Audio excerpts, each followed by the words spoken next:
Hello friends, I am Trimbak Nayak. Welcome back to our channel Biniyog. আজ 22 June, Monday. তো market খুলেছে যথারীতি ভালোই খুলেছে। তো এখন 3:10 বাজছে। তো এখনও পর্যন্ত মানে প্রায় শেষ হতে চললো মার্কেট। তো ওভারঅল মার্কেট তো পজিটিভই আছে, যদিও হরমুজ রিলেটেড একটা খবর এসছিল কালকের নিউজ পেপারে। আমি দেখছিলাম যে ইরান আবার হরমুজকে কন্ট্রোল করছে, মানে কিছু কিছু জাহাজকে আটকেছে।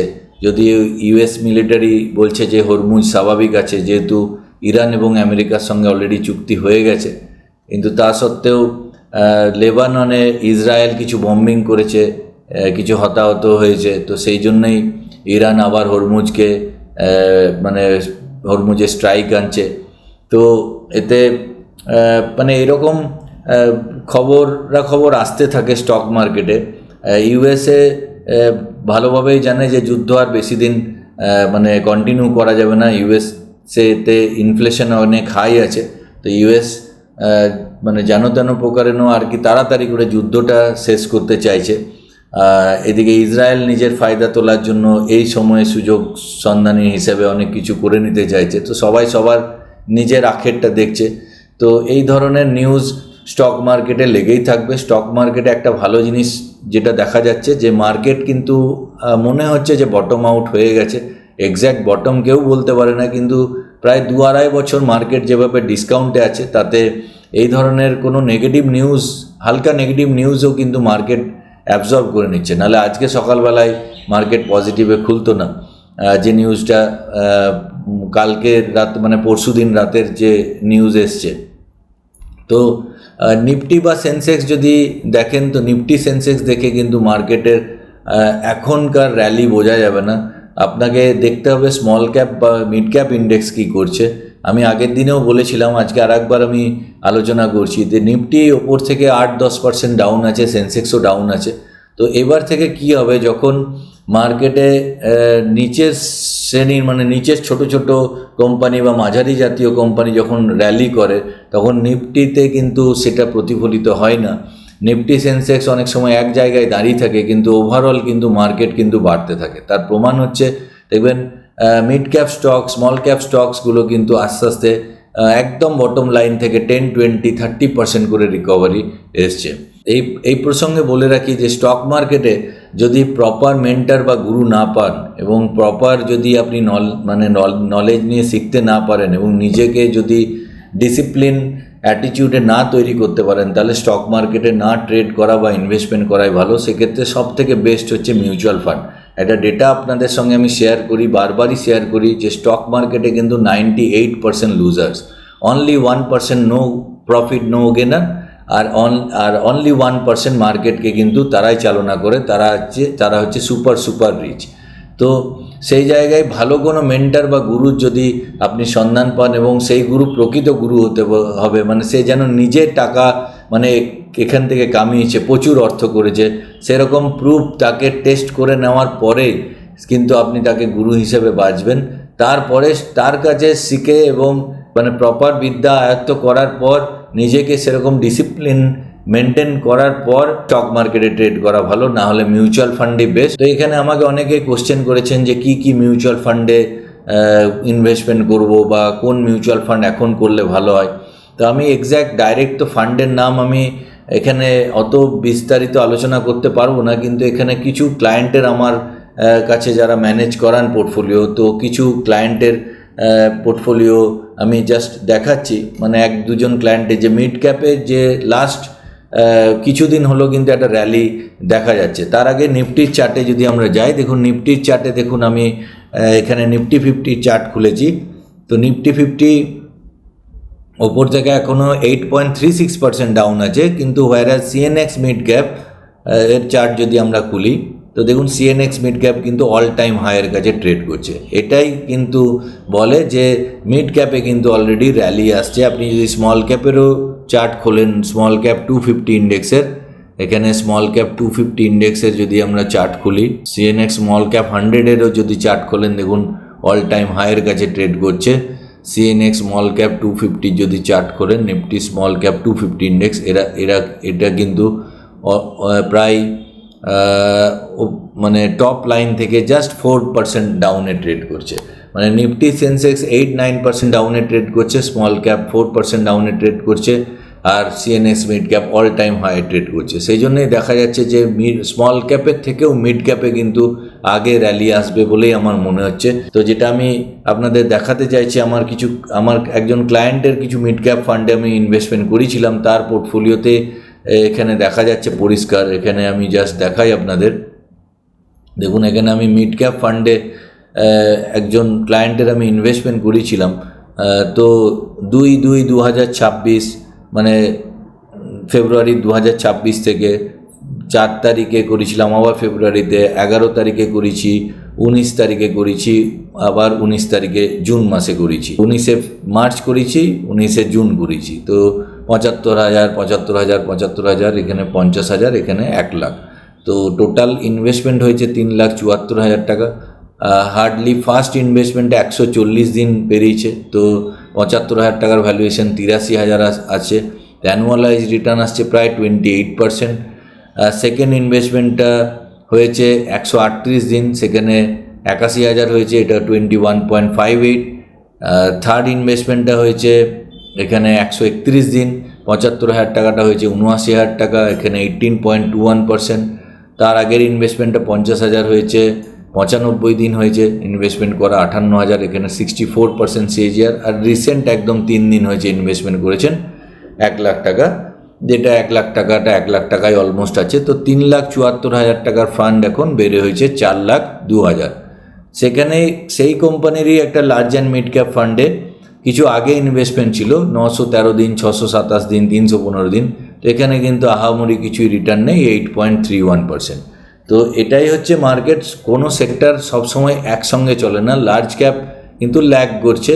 সেই জন্যে মিড ক্যাপে র্যালি শুরু হয়েছে বলে মিড ক্যাপে কিন্তু এই সেম 10 ইয়ারে আপনাকে দেখতে হবে, এটা যেহেতু 913 দিন, 627 দিন, 315 দিন, মানে অনেকটা আগের পোর্টফোলিও। আর এটা রিসেন্ট টাইমে কিন্তু মিড ক্যাপ স্টক কিন্তু মানে মিড ক্যাপ ফান্ড কিন্তু বাড়তে শুরু করেছে। তো যেটা আমি বারবারই বলি, যদি আপনি স্টক মার্কেটে ডাইরেক্ট ট্রেড না করতে পারছেন, মিউচুয়াল ফান্ডেই থাকুন। মিউচুয়াল ফান্ডে আগে টাকাটা তৈরি করুন, অ্যাটলিস্ট বড় টাকা কিছুটা তৈরি করার পর কোনো ভালো পিএমএস ফান্ড হাউসের সঙ্গে যোগাযোগ করে পিএমএসের থ্রুতে স্টক মার্কেটে ইনভেস্টমেন্ট করতে পারেন। কেননা মিউচুয়াল ফান্ডে আপনাকে 15%, 12 থেকে 15%, ম্যাক্সিমাম 16-17%ই রিটার্ন দেবে, কিন্তু পিএমএসে মানে মিউচুয়াল ফান্ড যেখানে শেষ হয়, পিএমএসের রিটার্ন সেখান থেকে শুরু হয়। তো পিএমএসে ডেফিনেটলি অনেক বেটার রিটার্ন দেবে, কিন্তু অনেক নাম করা পিএমএসেও খুব একটা আহামরি রিটার্ন দেয় না। যদিও আমি আমার স্যারের সঙ্গে যেভাবে আমরা কাজ করি, তাতে আমরা পিএমএসে কিন্তু কনস্ট্যান্ট ভালো রিটার্ন জেনারেট করছি। এই ব্যাপারে আমাদের সঙ্গে আপনারা যোগাযোগ করতে পারেন। তো ফার্স্ট 1 crore টাকাটা করাই হচ্ছে মেন মানে চ্যালেঞ্জ। প্রথম 1 crore জায়গায় আমি তো বলবো একদম যারা নতুন শুরু করছেন তাদের প্রথম 10 লাখ টাকাটা করাই মেন চ্যালেঞ্জ। যেই 10 লাখ টাকাটা হয়ে যাবে না, 10 লাখ থেকে 20 লাখ দেখবেন ইজিলি হবে, 20 থেকে 40 লাখ আরও ইজিলি হবে, 40 থেকে 80 লাখ আরও ইজিলি হবে। এরকমভাবেই টাকা হয়। আমি আমার 18 বছরের অভিজ্ঞতাতে নিজের পোর্টফোলিও বানিয়েই আপনাদের সঙ্গে আমি কথা বলছি। এক্স্যাক্টলি পোর্টফোলিও বলতে বারণই আছে, মানে আমার যিনি গুরুদেব তার বাবা বলেন যে আপনা ভোজন আর আপনা তিজোরি কিসিকে মত দেখাও, মানে আপনি যেটা খাচ্ছেন এবং আপনার কত নেটওয়ার্থ এক্স্যাক্ট কখনোই কাউকে বলবে না। কিন্তু ওভারঅল আপনাকে আমি বলতে পারি যে এই 18 বছরে আমি একটা যথেষ্ট ক্যাপিটাল বানিয়েছি এবং সেই ক্যাপিটালটাকে আমরা পিএমএসএ ফান্ডের থ্রুতে গ্রো করাচ্ছি। এটা খুবই ভালোভাবে গ্রো হচ্ছে।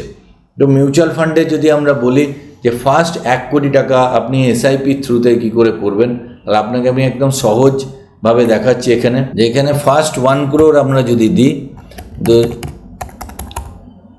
এখানে যদি ফার্স্ট 1 crore আপনাদের করতে হয়, সামনের 10 বছরে যদি 1 কোটি টাকা করতে হয়, আর আমি ধরলাম এভরি ইয়ার আপনি 10% করে বাড়াচ্ছেন এবং 15% যদি আপনার রিটার্ন দেয় কোনো মিউচুয়াল ফান্ড, তাহলে মোটামুটি একটা 25,000-এর যদি আপনি এসআইপি করেন, আজ থেকে 10 বছর পরে সিম্পলি আপনার কাছে 1 কোটি টাকা চলে আসবে। আর এটাই যদি কোনো একদম কেরিয়ার শুরু করছে 30 বছরের কোনো ছেলে বা মেয়ে যদি শুরু করতে পারে 25,000 টাকা করে এসআইপি, এনর্মাস ওয়েলথ তৈরি করতে পারে।